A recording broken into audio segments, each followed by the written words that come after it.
The Uber dropped me off in front of my mother's house at exactly 6:15 p.m. The driver looked back once at my olive drab duffel bag before unloading it onto the curb like it weighed 100 pounds. Honestly, it probably did. 14 months in Syria teaches you to stop packing for comfort and start packing for survival. I stood there for a second, stretching my shoulders while the neighborhood looked exactly the same as it had before I left. Same trimmed hedges, same fake stone mailboxes, same retired dentist across the street watering grass that already looked greener than human happiness. Nothing moved except the American flag hanging above Evelyn's porch. My mother only put that thing up after I enlisted. Before that, she used to call military service a phase. The front windows glowed warm yellow against the evening sky. Through the glass, I could already see silhouettes moving around inside the dining room. More people than expected. Someone laughed too loudly. Crystal clinked against crystal. I grabbed my bag and walked up the driveway. The moment I opened the front door, the smell hit me so hard I almost stepped backward.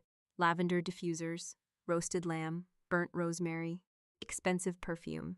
It smelled less like a home and more like a hotel lobby, trying too hard to convince people the towels were worth $700 a night.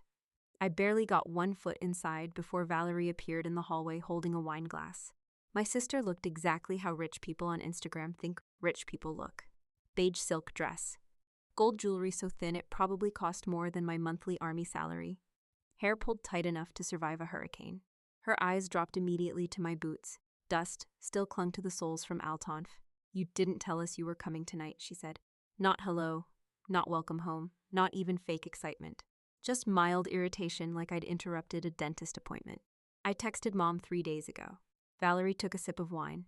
Well, tonight's not really ideal.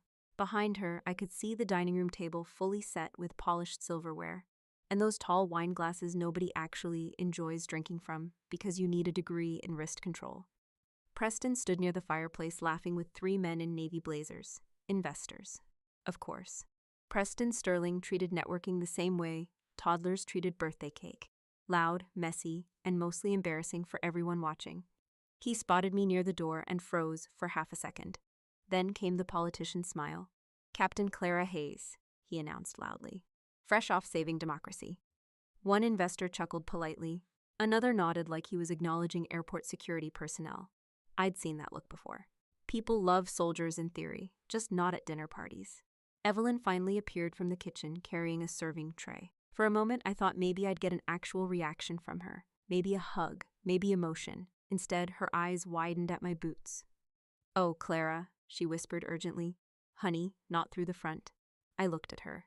"What? The guests are here?" I glanced around the house I grew up in, then back at her. I noticed. Valerie stepped closer before Evelyn could say anything else. "You should use the back entrance," she said quietly. "There's mud all over your boots." I looked down. Fine desert dust coated the leather, nothing wet, nothing falling apart. Just 14 months of places nobody at this dinner table could point to on a map. "I just got here." "Yes," Valerie said. "And we're trying to maintain a certain atmosphere tonight." There it was. Atmosphere.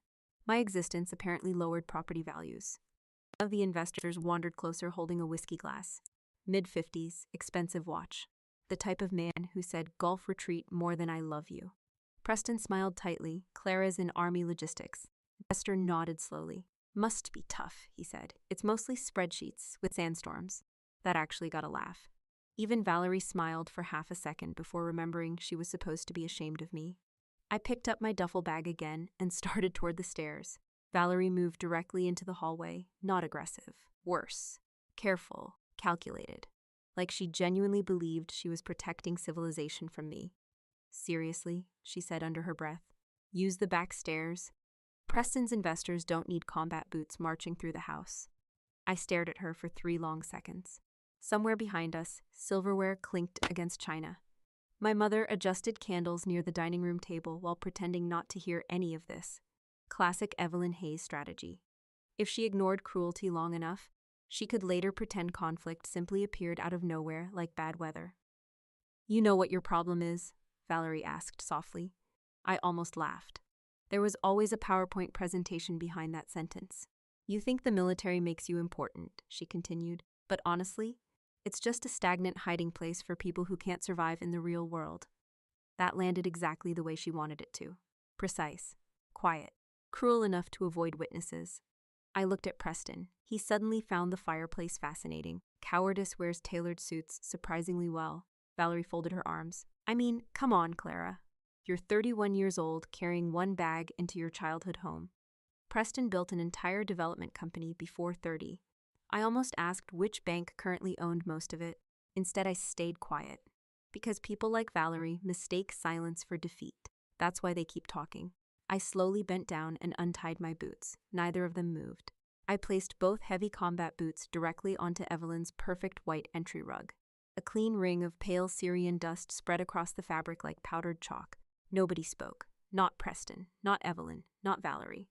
I stood there in army socks while my sister stared at the rug like I'd just keyed her car. Then I picked up my duffel bag and walked past her without saying a word. The entire house smelled like lavender and roasted lamb and money nobody actually had. And somehow, standing inside the place where I grew up, I had never felt more homeless in my life. Have you ever walked into a room where people already decided who you were worth before you even opened your mouth? And if you have, did you stay quiet or burn the whole illusion down? Comment below. And subscribe if you want stories where dignity fights back without begging for permission. The soft thud of my socks against the wooden stairs faded into the dry rustling of paper as I pushed open my old bedroom door. Nothing had changed. Same faded blue walls, same narrow bed shoved against the window, same cheap ceiling fan that made a clicking noise every 11 seconds like it was trying to file a formal complaint with the manufacturer. Evelyn had turned the room into storage while I was deployed. Half the closet held unopened Amazon boxes. A yoga mat leaned against my dresser, like somebody planned to become a better person and got distracted. I dropped my duffel bag beside the desk and sat down slowly. For the first time in 14 months, there was no radio chatter in my ear, no generators humming outside a tent, no incoming logistics requests stamped urgent because somebody forgot diesel didn't magically teleport across the desert. Just silence. Downstairs, faint laughter drifted through the vents. Valerie's laugh always sounded like she was auditioning for rich people. I pulled open the bottom desk drawer, looking for an old phone charger. Instead, the drawer jammed halfway. Something thick caught underneath it. I shoved harder, paper scraped wood. Then the drawer opened fully.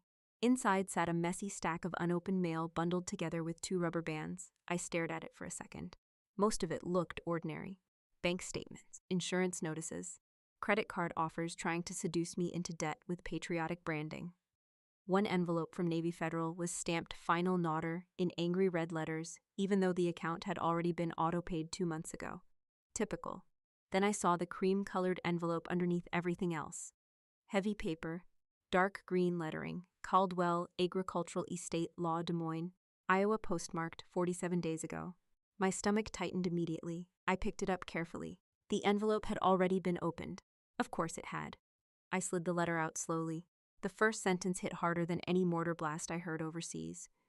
Dear Captain Clara Hayes, we regret to formally inform you of the passing of Arthur Hayes on March 14th at 2:08 a.m. following cardiac complications at Mercy One Medical Center. I stopped reading. The room went completely still. Not dramatic stillness, real stillness. The kind where your body quietly forgets how to move for a second. Uncle Arthur was dead. I looked automatically toward the nightstand beside my bed. Every Sunday for 14 months, I'd sat somewhere in Syria reading his handwritten letters. Sometimes inside a supply tent, sometimes sitting on ammo crates. Once during a sandstorm bad enough to turn noon into dusk. Arthur never missed a week. His letters were simple. 8 updates about weather, complaints about soybean prices, stories about raccoons stealing feed from the barn. One time, he spent an entire page furious at a rooster named Franklin. That man wrote with the emotional intensity of dry toast. But somehow those letters mattered more than anything else waiting for me in deployment mail. Because they were honest. No performance, no guilt, no inspirational nonsense. Just someone treating me like a human being instead of a symbol. And now he'd died 47 days ago. Nobody told me. Downstairs, somebody started applauding. Probably Preston explaining commercial real estate like he invented buildings. I kept reading. As the designated beneficiary referenced in the Hayes Agricultural Holdings Trust, beneficiary, I frowned slightly. That didn't make sense. Arthur and I barely talked about money. He owned farmland in Iowa and drove the same rusted Ford truck for almost 20 years. The man washed aluminum foil to reuse it. I once watched him argue with a cashier over 12 cents like it was a federal corruption case. I flipped the page. That's when the yellow sticky note fell into my lap. Small, wrinkled, Evelyn's handwriting. Do not show Clara. Valerie is handling the estate liquidation. I read it twice, then a third time. My mother had attached instructions to hide my dead uncle's letter from me. Not because she forgot, not because she was overwhelmed, because Valerie was handling something. I leaned back slowly in the chair. Still no tears. Honestly, I think deployment burns certain reactions out of you. Your brain stops wasting energy on visible emotion and starts organizing information instead. Problem. Timeline, damaged assessment. 47 days. They hid Arthur's death while I was overseas. Valerie immediately involved herself in the estate. And somehow, my mother thought writing it down on a sticky note was perfectly reasonable behavior. That part almost made me laugh. People always think family betrayal looks dramatic. It doesn't. Most of the time it looks like office supplies. I pulled the rest of the documents from the envelope. There were several missed calls listed from a law office, probate notifications, a request for direct communication. One line was highlighted, repeated attempts to contact beneficiary unsuccessful. Because the letters never reached me, I suddenly remembered something from 3 months earlier, a satellite call with Evelyn. I'd mentioned Arthur hadn't written lately. She told me he was probably busy with farm stuff. Farm stuff. The man had been dying. A burst of laughter exploded downstairs again. Then came Preston's voice carrying through the floorboards. Expansion is all about leverage. That sentence alone should qualify somebody for an IRS audit. I stood up and walked toward the bedroom window. Outside, expensive cars lined the street, BMW, Lexus. A black Range Rover Preston, absolutely leased beyond his tax bracket. The investors downstairs thought they were eating lamb and buying into future luxury developments. Meanwhile, the people hosting them were intercepting death notices like amateur criminals with Pottery Barn furniture. I looked back at Arthur's letter in my hand. My thumb brushed against the crease in the paper. 47 days. He died believing I ignored him. That part hurt, not loudly, not theatrically, just deep enough to settle into the bones. I folded the letter carefully along its original crease and slid it back into the envelope. Precise movements, controlled breathing, the same way I handled classified inventory reports under mortar warnings. Because once emotion settles into focus, things become very simple. People reveal exactly who they are when money enters the room, and downstairs my family was currently drinking wine with theirs. I placed the envelope neatly inside my duffel bag. Then I picked up the yellow sticky note one more time before slipping it into my jacket pocket. Evidence mattered, especially when people got sloppy. Downstairs, I heard crystal glasses clink together again. A celebration. Right on top of a grave they thought I'd never find. The crisp fold of Arthur's letter slipped back into the envelope just as the sharp snap of a leather briefcase echoed across the office the next morning. 08:14 a.m. Victor Caldwell sat across from me in a dark walnut chair, wearing a charcoal suit that looked older than some marriages. His office smelled faintly like coffee, dust, and expensive paper. The walls were covered floor to ceiling with legal books nobody under 50 voluntarily read anymore. Outside the window, downtown Des Moines looked gray and wet from overnight rain. Victor adjusted his glasses once before speaking. You look exactly like Arthur when he was disappointed in somebody. That sounds exhausting. It usually was. First dry joke of the morning. Good signs. I sat my coffee beside the mahogany desks and slid Arthur's envelope toward him. The yellow sticky note stayed hidden in my jacket pocket for now. Victor glanced at the envelope and sighed through his nose. I was wondering when you'd finally receive this. 47 days late. Yes, no apology, just confirmation. People who dealt with estates for 30 years stopped pretending families were decent during inheritance season. Victor opened a thick file folder beside him. Before we begin, Captain Hayes, I need to clarify something. Your sister has contacted my office 5 separate times in the last month. I leaned back slightly. 5? 5. He flipped through handwritten notes. The first call was 12 hours after Arthur passed away. The second included threats regarding delayed asset access. The third involved your brother-in-law attempting to explain commercial redevelopment opportunities to my receptionist. I rubbed my forehead once. That poor receptionist. She retired 2 weeks later. That actually got me. A small laugh escaped before disappearing just as quickly. Victor continued calmly. Your sister repeatedly referred to Arthur's properties as useless little dirt patches nobody in the family wants to deal with. I stared at him. Arthur spent 50 years building those farms. Valerie probably thought food came from grocery store mood lighting. She wanted liquidation rights, I asked. Immediately. Victor slid another folder aside. She was particularly interested in fast-tracking land conversion permits. Into what? Luxury wellness retreat concepts, of course. Because apparently every financially unstable rich person in America eventually decides exhausted women need cucumber water beside a yoga pond. I looked around the office quietly. Victor noticed. You're trying to determine whether I already sided against your family. Did you?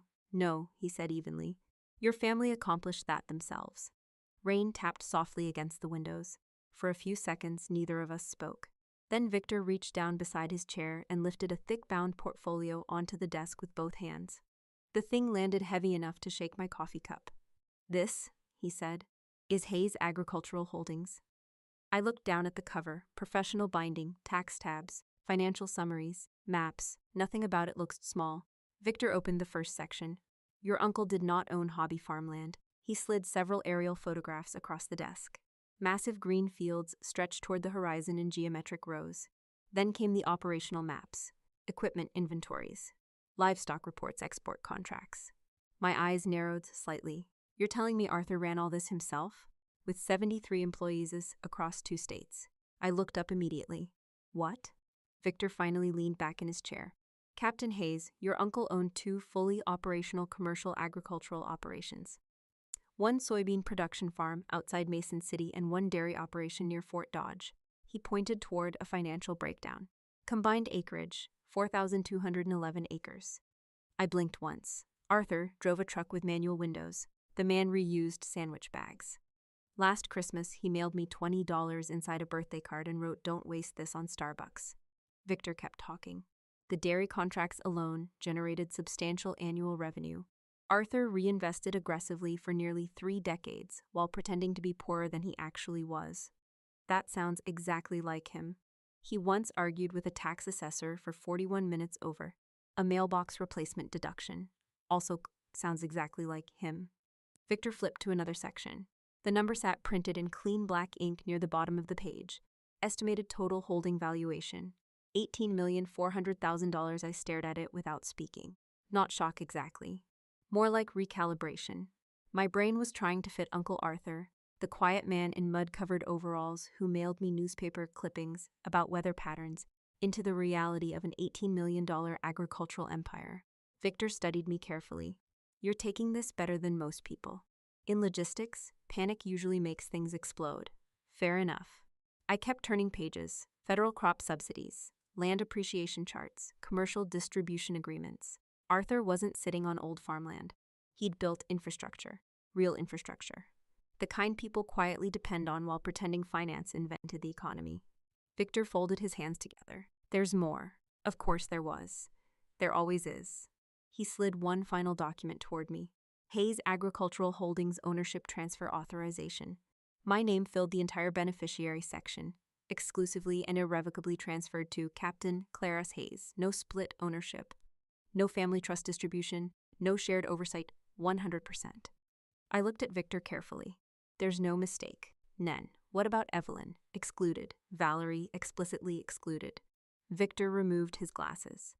Arthur amended the trust 11 months ago. That landed harder than the money. 11 months ago meant while I was still deployed. He knew he was sick. Yes, and he still changed everything. Victor nodded once. He left written instructions explaining why. My chest tightened slightly.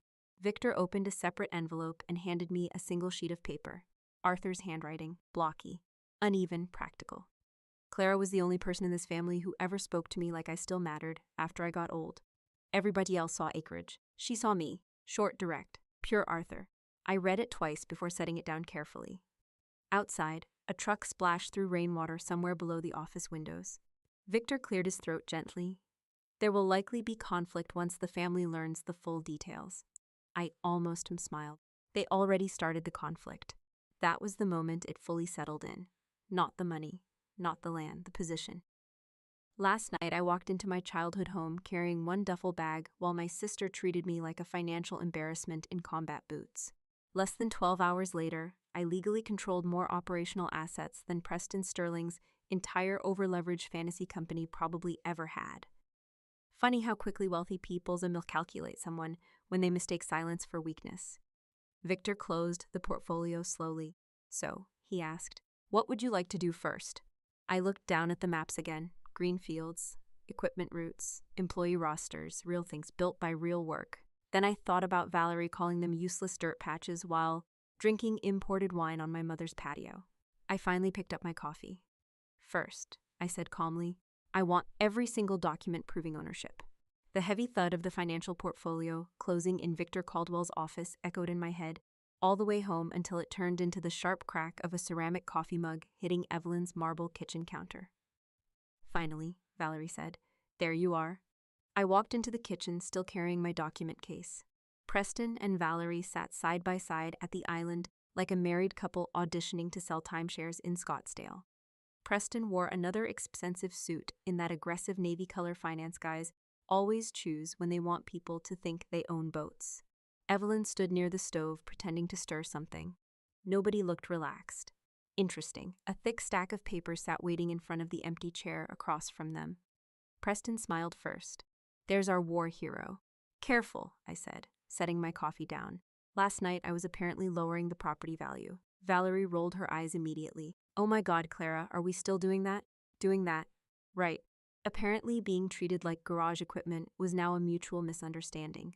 I stayed standing. The kitchen smelled like burnt espresso and expensive anxiety. Preston slid the papers toward me. We actually want to talk business. Of course they did. Nothing motivates wealthy people faster than discovering someone they mocked might have liquidity. I glanced at the title page. Wart-term private capital bridge agreement. That alone sounded illegal in at least 4 states.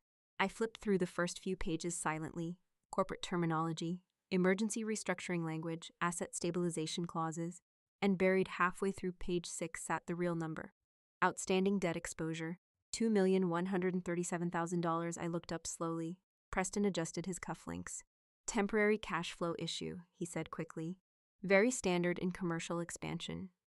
The market's just tightening right now, Valerie added.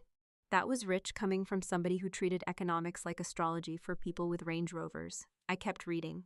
3 separate properties tied to variable rate loans. 2 investors already threatening withdrawal.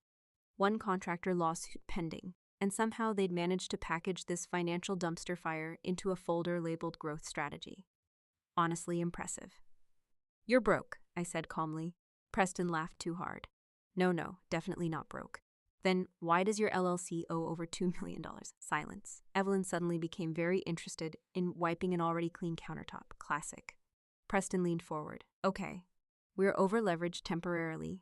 There it is. Valerie crossed her arms. You don't understand how real business works. I almost smiled.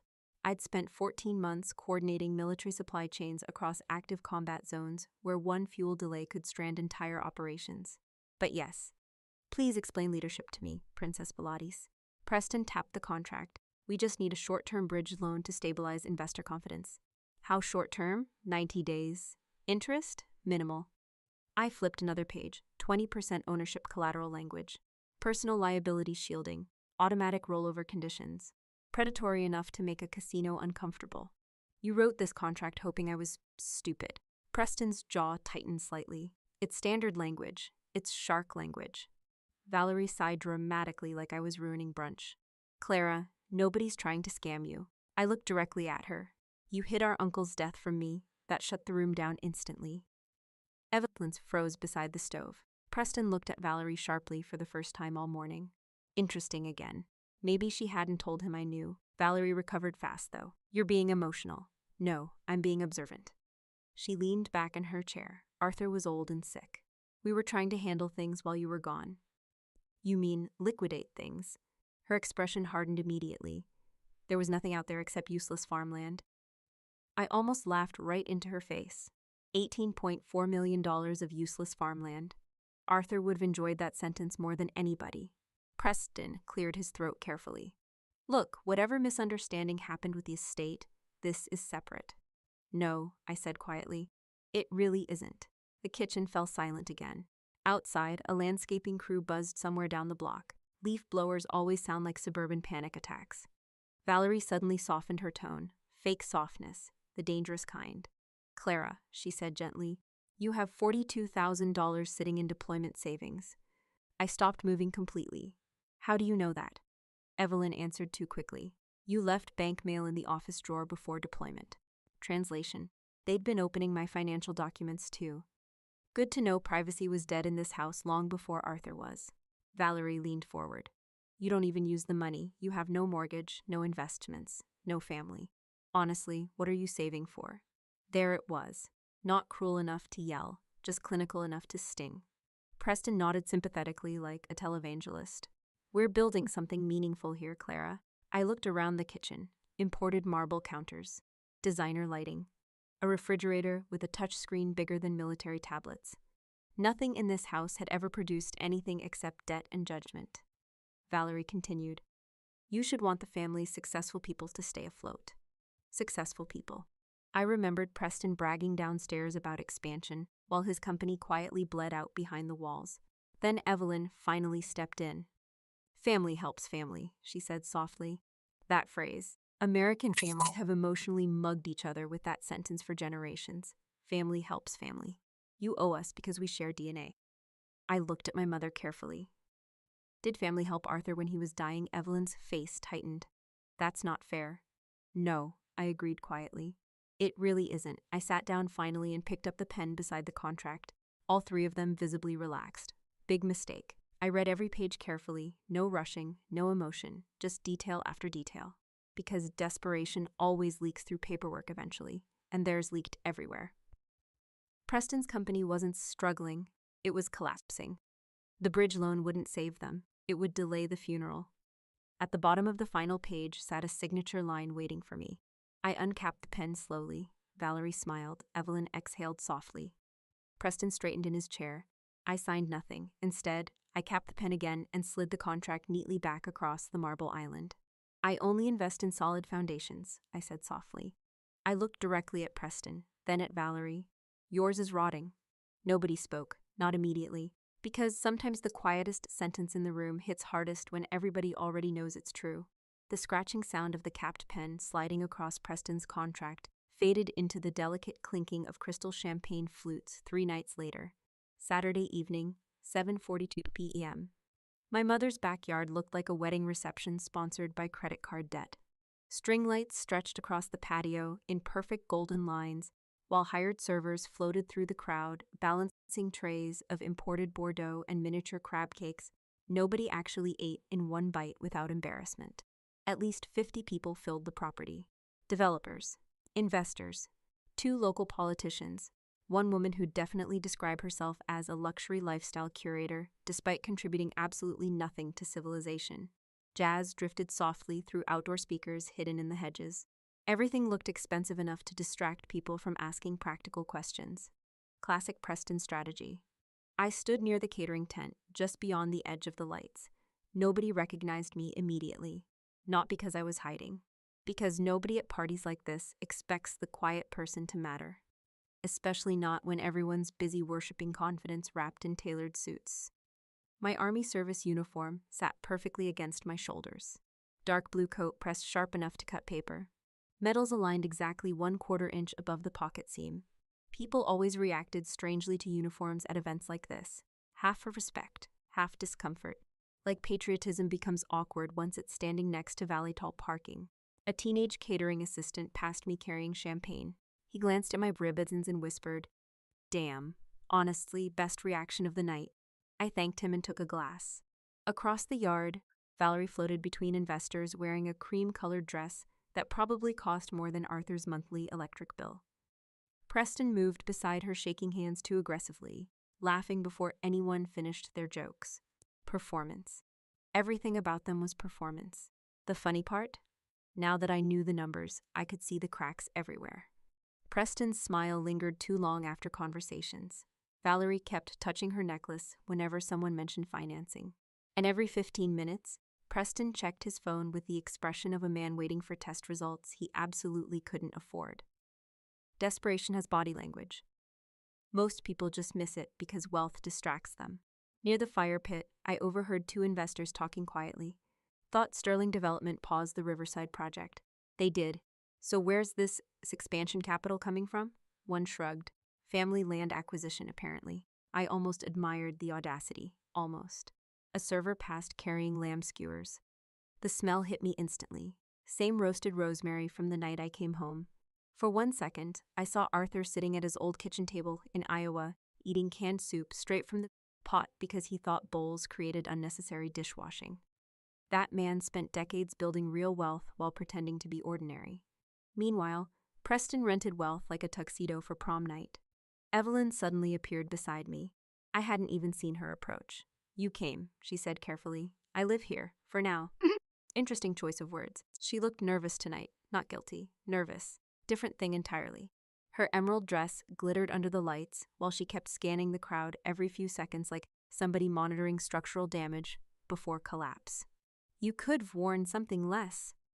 She glanced at my uniform. Formal. I thought uniforms were patriotic. You know what I mean. I did. The military looked too real standing beside all this fake success. Evelyn lowered her voice. Please don't start anything tonight. Wasn't planning to. Technically true. I wasn't starting anything. I was ending it. Across the patio, Preston tapped a spoon against a champagne glass. The crowd slowly quieted. Here we go. Friends, Preston announced warmly. Thank you all for joining us tonight. Polite applause followed. Valerie stepped beside him, smiling with practiced humility. The kind, wealthy people rehearse in mirrors, so they appear grateful without looking ordinary. Preston continued. As many of you know, the next phase of Sterling Development involves a truly unique opportunity. A giant digital rendering illuminated on the outdoor projector screen behind them. White spa buildings, private walking paths, luxury cabins beside artificial lakes. The place looked like wealthy exhaustion packaged for Instagram. Valerie Acres Wellness Retreat coming spring 2027 Jesus Christ. They named it after her already. That takes confidence most scammers can only dream about. Several investors murmured approvingly. One older couple actually applauded at the rendering alone. Proof that rich people will finance almost anything if you add the words retreat and wellness. Valerie stepped up to the microphone next, and suddenly came the tears. Not real tears, designer tears, perfectly controlled. My late Uncle Arthur believed in family legacy, she said softly. I nearly choked on my champagne. Arthur believed in weather forecasts and lowering feed costs. But please continue rewriting the dead. Valerie dabbed the corner of one eye delicately. He spent his life protecting beautiful farmland that Preston and I now have the honor of transforming into something meaningful for future generations. The crowd nodded sympathetically. One woman whispered, That's beautiful. No, Mom. That's fraud with mood lighting. Valerie kept going. This retreat won't just be a business venture. It'll become part of our family's legacy here in Illinois. Illinois. Amazing. The farms weren't even in Illinois. At this point, I honestly started wondering whether Preston thought Iowa was a type of potato. Then came the applause. Loud. Confident, people clinking glasses. Investors smiling at projected profits floating through their heads. The entire backyard swelled with the warm, comfortable noise wealthy people make when they believe they're standing near more money. And right there in the middle of it all stood Valerie Sterling basking in admiration for land she did not own. I stayed exactly where I was near the catering tent, still silent, still patient, because timing matters, especially when people build their own execution platform. Inside my left hand rested a single red-stamped federal envelope from Victor Caldwell's office. Certified trust documentation, ownership transfers, operational filings, everything. I watched Preston shake hands while his fake empire climbed one final inch higher into the air. Higher, higher. Fragile things always look strongest seconds before they break. A light breeze moved through the backyard. String lights swayed gently overhead. Somewhere behind me, a server uncorked another bottle of Bordeaux worth more than Arthur spent on groceries in a month. And finally, as the applause reached its peak, I stepped out of the shadows and started walking toward the patio. The applause rolled across the backyard in warm, polished waves until it slowly faded beneath the sharp rhythm of my polished leather shoes stepping onto the stone patio. Click, click, click, click. Funny thing about military uniforms. People notice them before they notice the person wearing them. Conversations thinned out almost immediately as I crossed the yard. Investors instinctively shifted aside without fully understanding why. A decorated army officer, walking calmly toward a microphone, changes the temperature of a room fast, especially when she looks like she already knows something nobody else does. Valerie spotted me first. Her smile faltered so quickly, it almost looked painful. Preston followed her gaze a second later. The color drained from his face with impressive efficiency. Honestly, if real estate ever stopped working out for him, he had a future in pharmaceutical whitening commercials. I kept walking. No rushing, no anger, just steady movement. The crowd parted naturally as I approached the platform near the projector screen. A few guests glanced at my medals: Bronze Star, Army Commendation ribbons, deployment patches.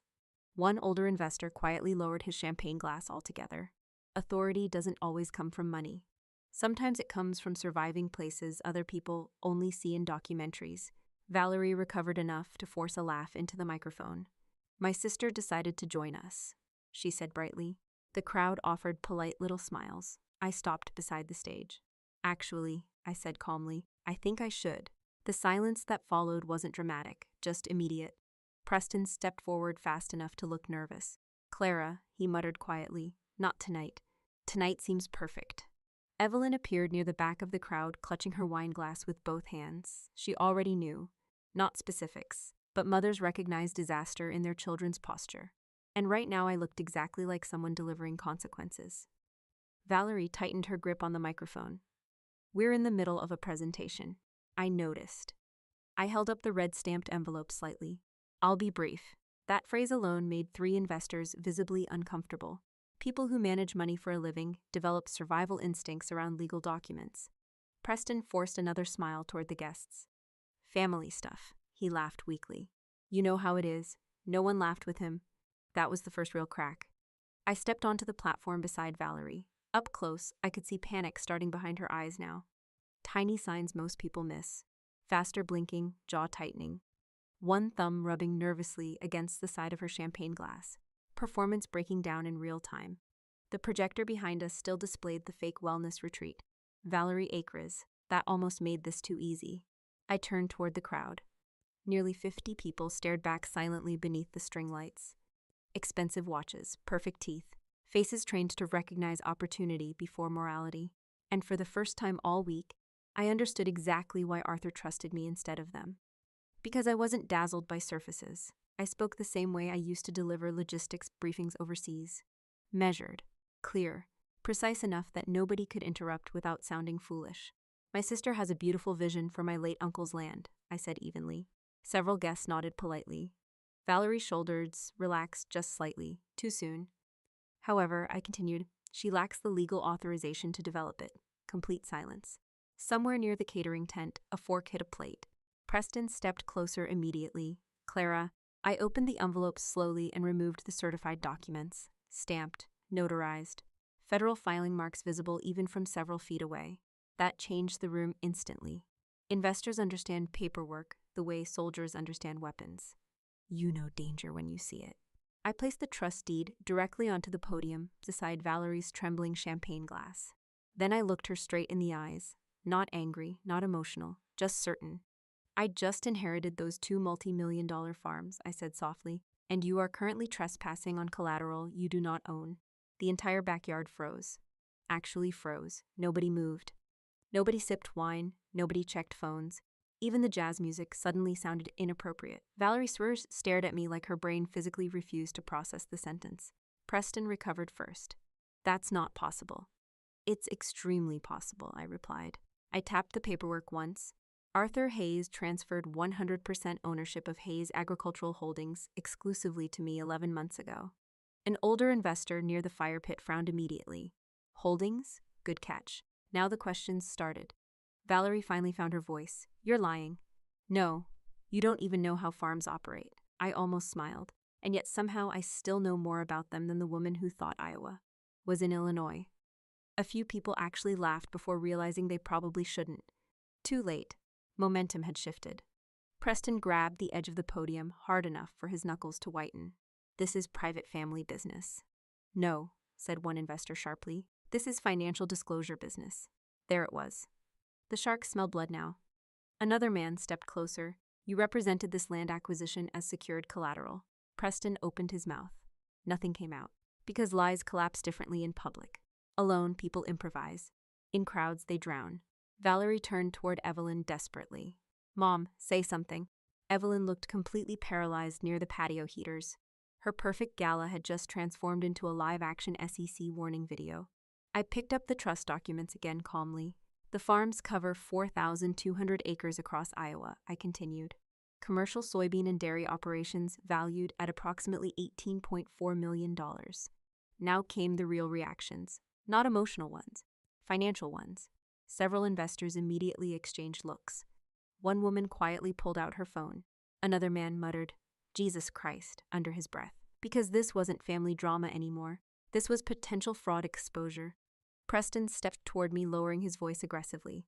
"You're embarrassing everyone." I looked directly at him. "No," I said quietly. "I'm correcting the paperwork." That one landed hard, especially because half the crowd already suspected it was true. Valerie's eyes suddenly watered for real this time. Not performance tears. Fear. Pure fear. Because for the first time in her life, status couldn't save her from reality. And standing there beneath those expensive string lights, surrounded by people who only respected ownership and leverage, I realized something almost funny. All week they treated me like I was the temporary guest in this family. Meanwhile, I was the only person in the entire backyard actually standing on legitimate assets. Valerie's sharp gasp disappeared beneath a wave of urgent whispering that spread across the backyard faster than fire through dry grass. Everything changed in seconds, not emotionally. Financially, that's always faster.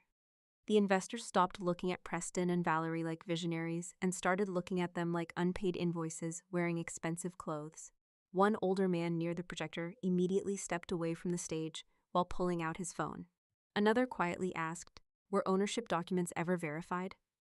Nobody answered him because nobody could. Preston looked like somebody had unplugged his internal organs. The color drained from his face so completely, I genuinely wondered whether he might faint directly into the charcuterie table. Valerie grabbed the microphone tighter. "This is ridiculous," she snapped. "Clara doesn't know what she's talking about." I stayed calm. That made it worse for them. People trust the quiet person during chaos, especially when the loud people suddenly sound desperate. An investor in a gray cashmere coat stepped forward, holding his wine glass away from his body now like the alcohol itself might become legally involved. "Mr. Sterling," he said carefully, "did you or did you not represent this farmland acquisition as secured development collateral during Thursday's briefing?" Preston swallowed hard. "We were in negotiations." "No," I said evenly. "You weren't." Every head turned back toward me again. I continued calmly.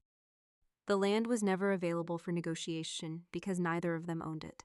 A woman near the patio heaters frowned sharply. "Then what exactly were we shown tonight?" Nobody spoke.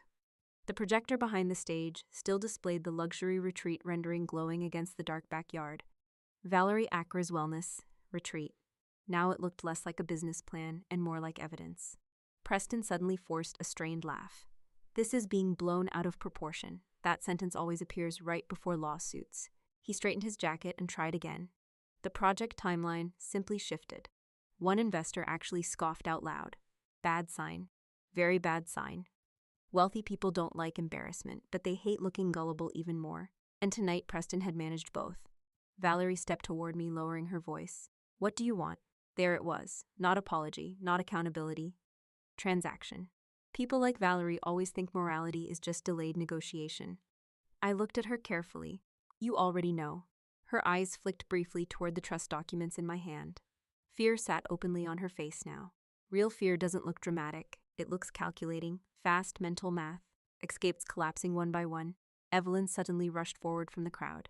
"Enough," she said sharply. Her voice shook. Not from guilt, from panic. She grabbed my arm gently but firmly, trying to pull me away from the microphone. "Clara, stop this right now." I looked down at her hand on my sleeve. The same hand that wrote the sticky note. "Do not show Clara. Valerie is handling the estate liquidation." Evelyn lowered her voice urgently. "Please, you've made your point." "No," I said quietly. "I really haven't." She glanced nervously toward the investors. "People are watching." That almost made me laugh. That had always been her religion. Appearances. Not honesty, not kindness, just optics. Evelyn squeezed my arm harder. You can settle this privately. Just sign the land over later and let Preston stabilize things. There it was, finally honest. Not about Arthur. Not about betrayal. About Preston's reputation. The dead man mattered less than the image of success standing beside the wine fountain. I looked at my mother for a long moment, and suddenly I felt something I honestly never expected. Not anger. Pity. Deep, exhausted pity. Because she truly believed maintaining status mattered more than maintaining integrity. She had spent her entire life decorating surfaces while everything underneath quietly rotted. The crowd had gone almost completely silent now. Even the servers stopped moving. I spoke clearly enough for everyone near the patio to hear. You hid a dying man's letters from me to steal his legacy. Evelyn's face collapsed instantly. Clara, no. My voice echoed cleanly against the stone walls surrounding the backyard. You let me sit in a combat zone thinking my uncle stopped writing to me. Several investors exchanged uncomfortable looks. Good. They should feel uncomfortable. Prestige built on cruelty deserves witnesses. Evelyn's eyes watered. We were trying to protect the family. I shook my head slowly.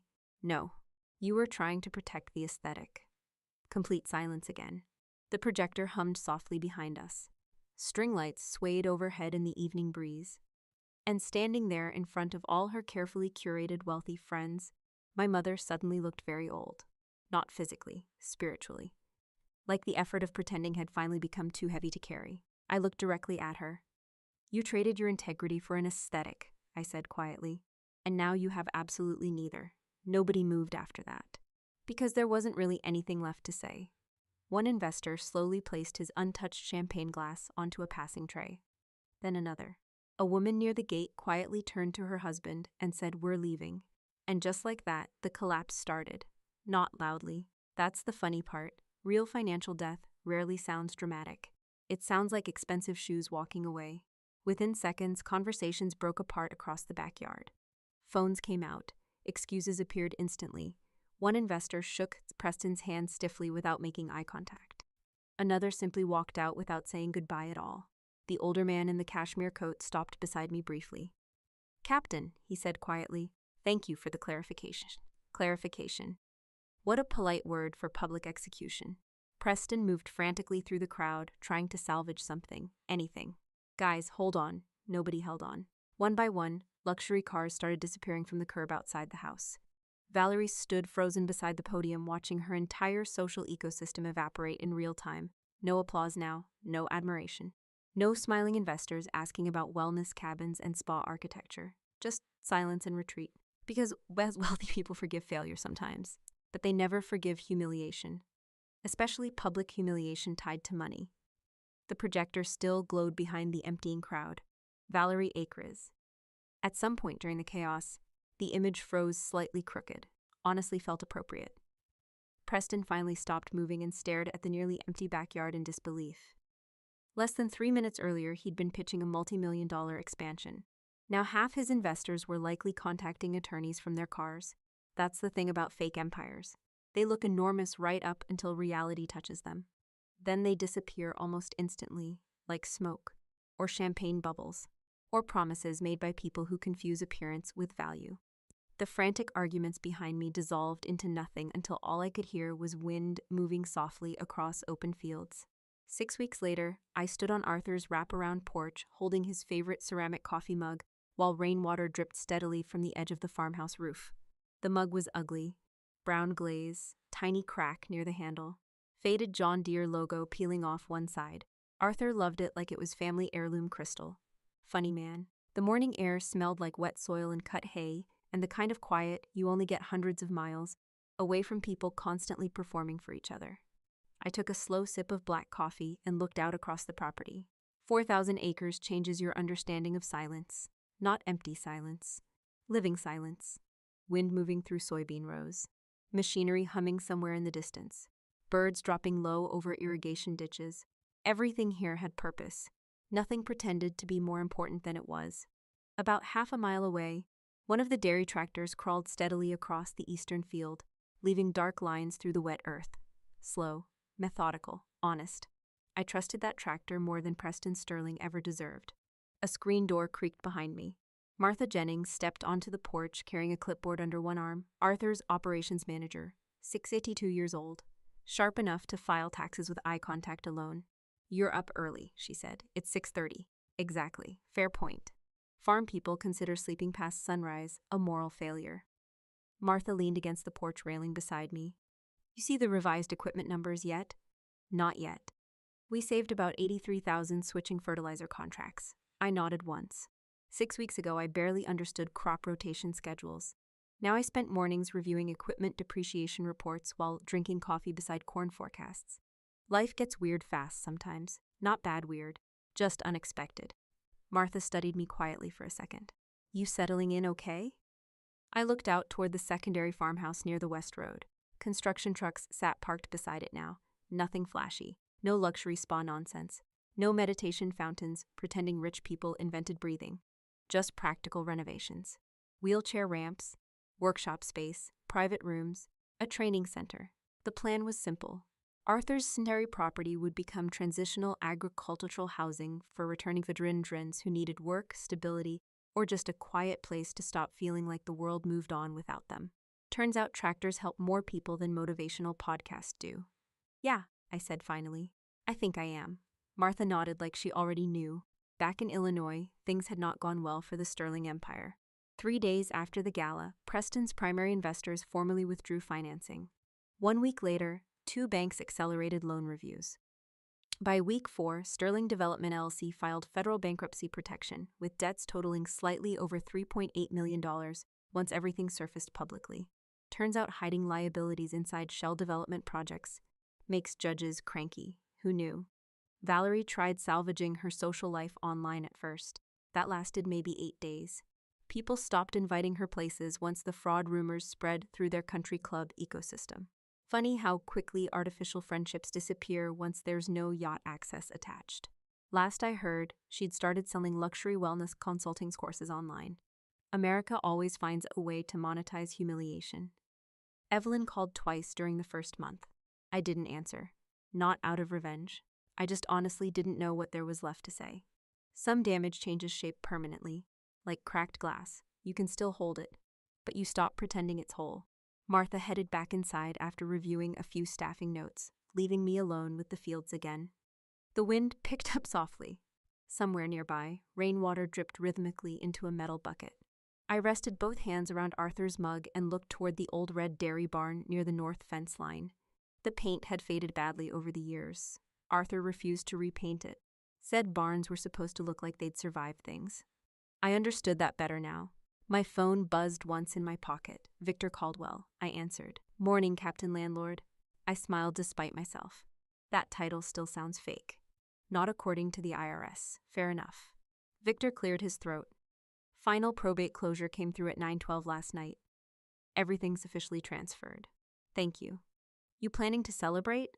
I looked out at the fields again. A massive green tractor moved steadily along the horizon under low gray clouds. No luxury cars, no string lights, no investors pretending confidence meant competence. Just land. Work quiet. Honestly, that felt like celebration already. "I think I'm good," I told him. Victor paused briefly. "Arthur would have liked what you're doing with the veteran program." That one landed deep.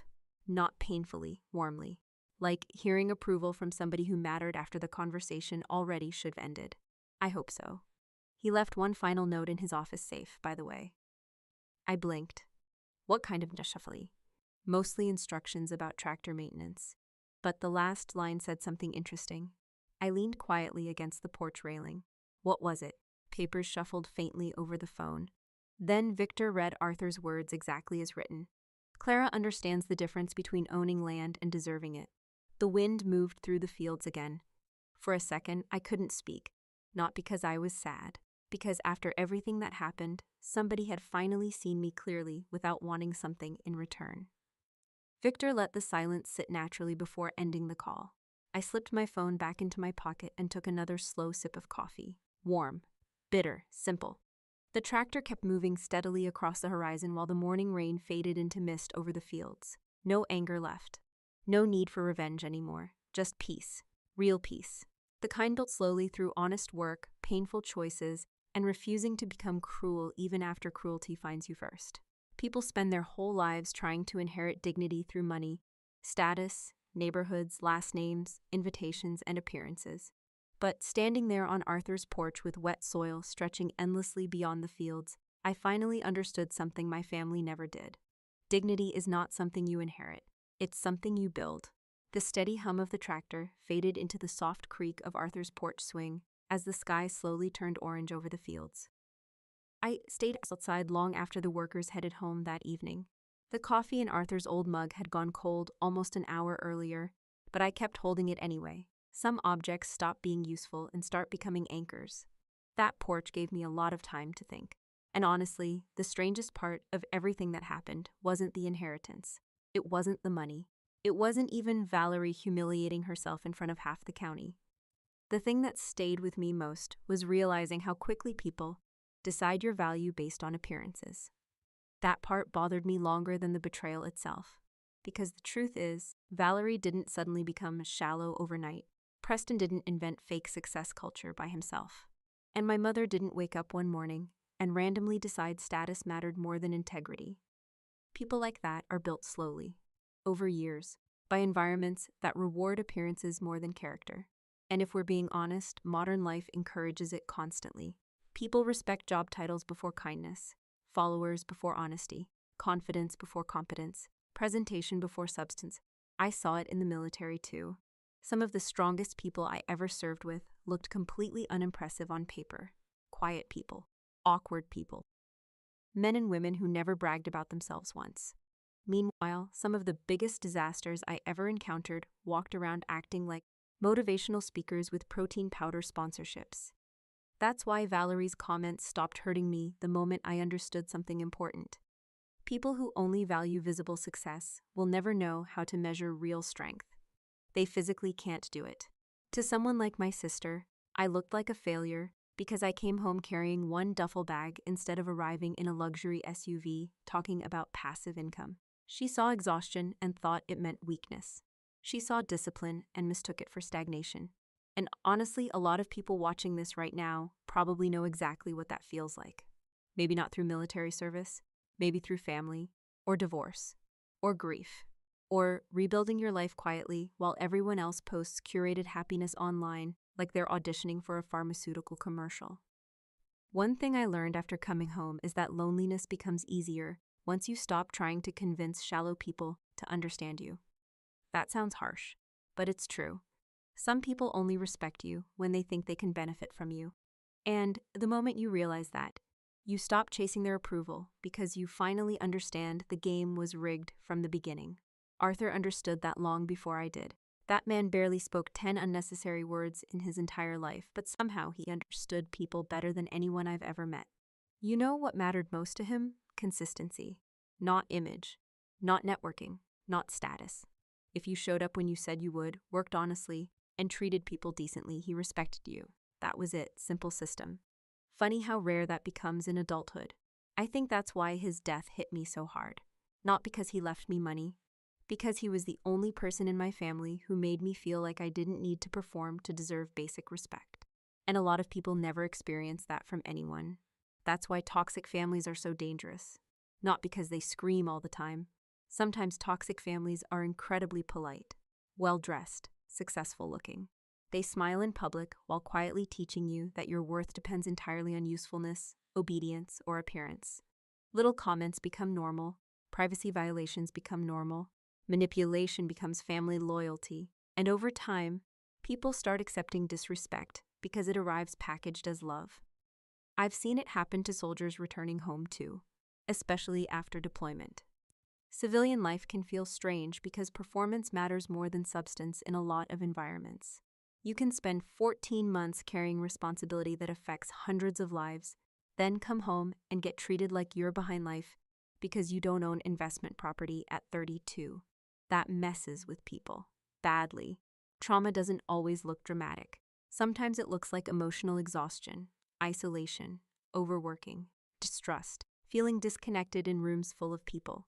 Some veterans come here to the farm carrying all of that quietly inside them. A few barely spoke during their first week. One guy named Harris spent 3 days fixing fence posts without making eye contact with anybody. Another woman from Colorado used to sleep in her truck before finally agreeing to stay in the renovated farmhouse. You know what helped them more than motivational speeches? Responsibility, structure, being useful again. There's something healing about honest work. Animals don't care about your social media image. Tractors don't care about your insecurities. Fields don't care how impressive you sound at dinner parties. The work either gets done or it doesn't. And weirdly enough, that simplicity helps people breathe again. I also learned something else through all this. Revenge alone is empty. If I had exposed Valerie and Preston just to humiliate them, eventually that satisfaction would fade. Humiliation burns fast. Purpose lasts longer. The real reward came later. Watching veterans laugh again during lunch breaks. Seeing somebody learn a skill and slowly regain confidence. Building something healthy instead of spending your entire life reacting to unhealthy people. That part matters. Because eventually every adult has to decide whether pain will make them wiser or just meaner.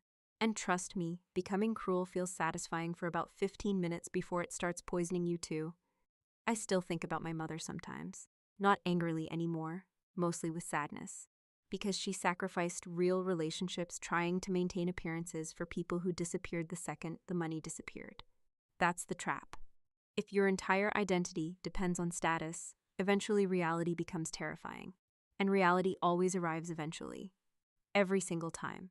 So if you're listening to this while rebuilding your life quietly, while being underestimated, while feeling behind, while carrying things nobody else fully understands, hear me carefully when I say this.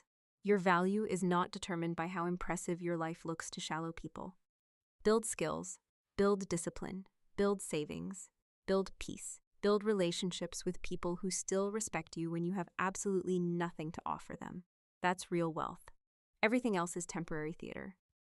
The old porch swing creaked softly behind me while the smell of diesel and fresh-cut grass drifted across the farm from the equipment shed. By the time October arrived, the mornings in Iowa felt colder. Sharper, not brutal yet, just enough chill in the air to remind you winter was somewhere nearby getting organized.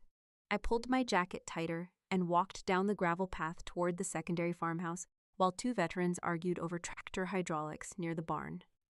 Honestly, hearing grown adults fight passionately about engine filters was weirdly comforting. Healthy environments sound different than toxic ones. That's something nobody tells you. Toxic environments are loud emotionally. Even when nobody's yelling, there's tension underneath everything. Every conversation feels like a negotiation. Every mistake becomes ammunition later. Healthy places feel calmer because people aren't constantly protecting themselves.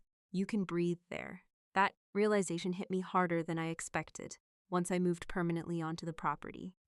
Back at Evelyn's house, I spent most of my life monitoring the emotional temperature of the room without realizing it. You learn to do that in difficult families. You notice facial expressions, voice changes, passive-aggressive comments. You start predicting conflict before it happens because survival becomes emotional pattern recognition. A lot of people listening to this probably do the same thing every single day without even noticing anymore. And eventually, your nervous system gets so used to tension that peace starts feeling suspicious. That part took me a while to unlearn. The first few weeks on the farm actually felt uncomfortable sometimes because nobody here was performing all the time. Nobody cared about appearances. Nobody asked what kind of car you drove. Nobody turned conversations into competitions. One morning, I showed up wearing mismatched socks, and Martha looked at me for maybe half a second before continuing to discuss irrigation schedules. That sounds small, but if you grew up around highly judgmental people, little moments like that feel strangely emotional. Because you realize how exhausting it was being evaluated constantly. I stopped near the workshop where Harris was replacing blades on a combine attachment. He glanced up briefly. You hear the news, that narrows nothing down. Preston's bankruptcy filing got challenged. I leaned against the doorway. By who? Apparently one of the investors thinks he concealed debt exposure intentionally. I whistled softly. Federal judges love surprises almost as much as raccoons love open trash cans. Harris shook his head while tightening a bolt. Guys spent years pretending to be rich when he was basically one missed payment away from sleeping in a Marriott lobby. Some people confuse leverage with success. That's because America rewards confidence before competence. He wasn't wrong.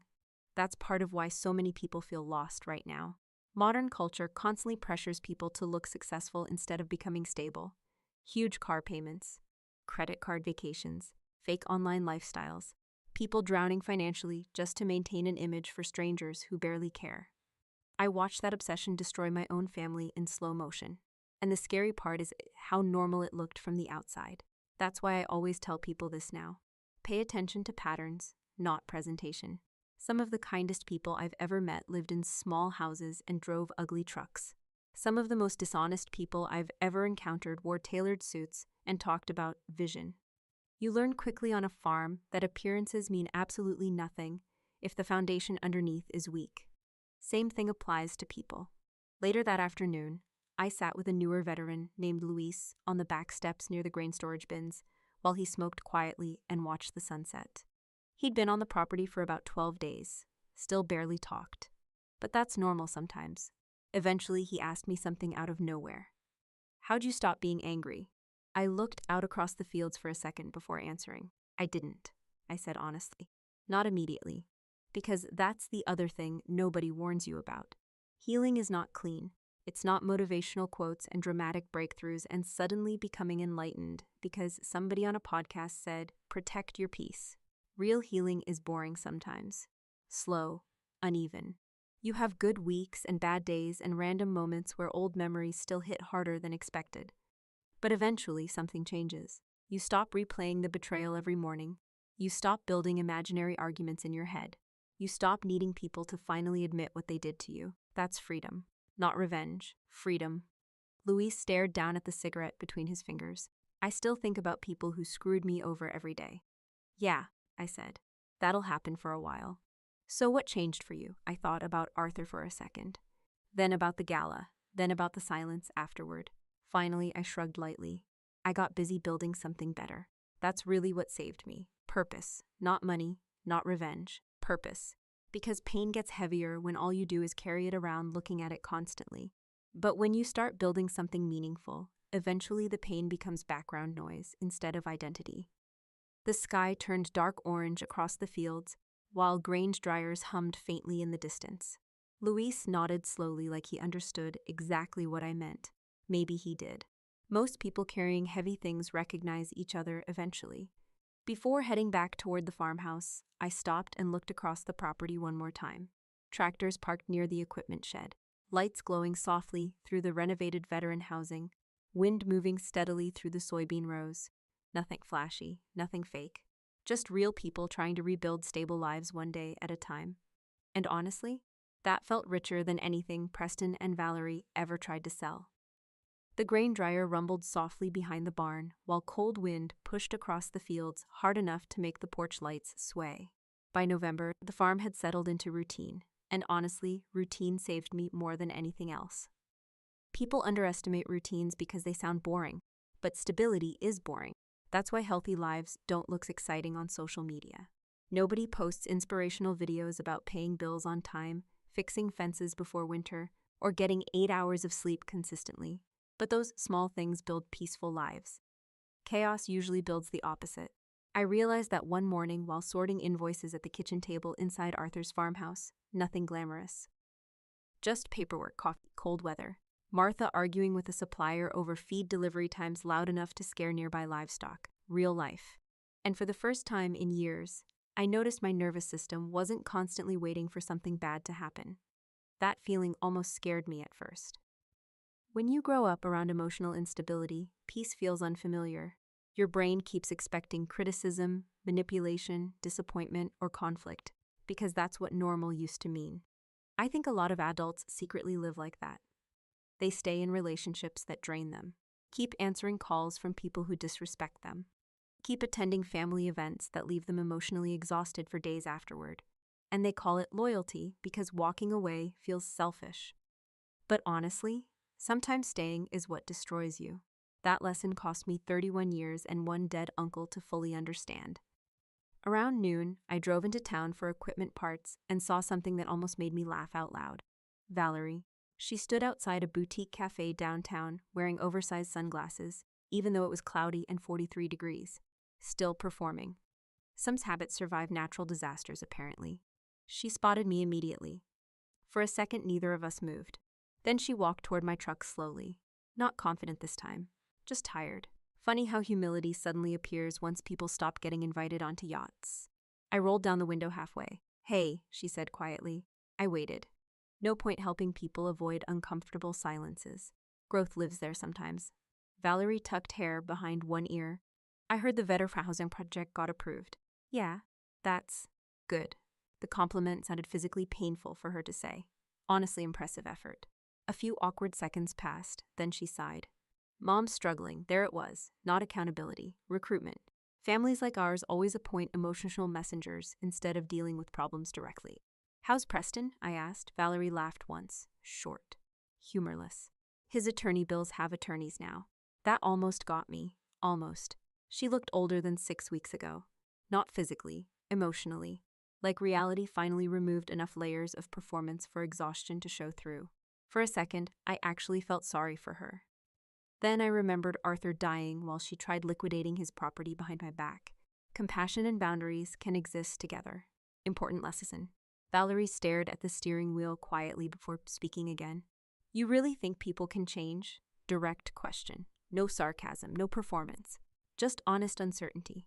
That surprised me more than seeing her downtown. I thought carefully before answering. "Yeah," I said finally, but only after they stopped blaming everyone else for their life. She nodded slowly like that answer hurt a little. "Good. Truth usually does." Before walking away, she stopped once more beside the truck. "You know Mom keeps saying you abandoned the family." I looked out toward the empty road ahead, then back at her. "No," I said calmly. "I stopped volunteering to be mistreated." That shut the conversation down immediately. Because deep down, Valerie knew it was true. A lot of people confuse access with entitlement. Just because someone shares your DNA doesn't automatically give them permanent permission to disrespect you. Real family behaves differently. Real family protects your dignity when you're vulnerable. Real family doesn't open your mail, hide deaths from you, manipulate your finances, or shame you for not fitting their version of success. That's not family. That's emotional opportunism, wearing holiday sweaters. Back at the farm later that evening, a few veterans gathered near the fire pit behind the secondary farmhouse, drinking cheap beer and arguing about football. Normal stuff. One guy burned hot dogs so badly they looked legally classified as charcoal. Another insisted the Cowboys were rebuilding. Delusional optimism exists everywhere, apparently. I sat with them quietly for a while, listening to people laugh without tension underneath it. That matters more than people realize. Healthy laughter sounds relaxed. Nobody's trying to dominate the room. Nobody's fishing for status. Nobody's secretly humiliating somebody else for entertainment. Just people existing peacefully together. And sitting there beside that fire, I finally understood something about adulthood nobody explained when I was younger. Real adulthood is not appearances. It's not luxury branding. It's not having the perfect relationship, perfect body, perfect career, or perfect family photos online. Real adulthood is emotional responsibility. It's learning how to build stable environments instead of chaotic ones. It's protecting your peace without becoming cold. It's earning trust slowly instead of demanding loyalty loudly. It's understanding that being needed and being loved are not the same thing. That lesson alone could save people years of suffering. Before heading inside for the night, I stood alone near the fence line, watching snow clouds slowly gather across the horizon. Winter was coming early this year. The wind smelled sharp and clean, and somewhere beyond the dark fields, tractors rested quietly beside barns Arthur spent decades building with his own hands. Not glamorous, not trendy, not performative, just solid. That word meant more to me now than success ever did. Solid relationships. Solid work. Solid character. Solid peace. Because eventually life strips away every fake layer people hide behind. Money disappears, status changes, beauty fades, public attention moves on. And when all of that happens, the only thing left is the kind of person you became while nobody important was clapping for you.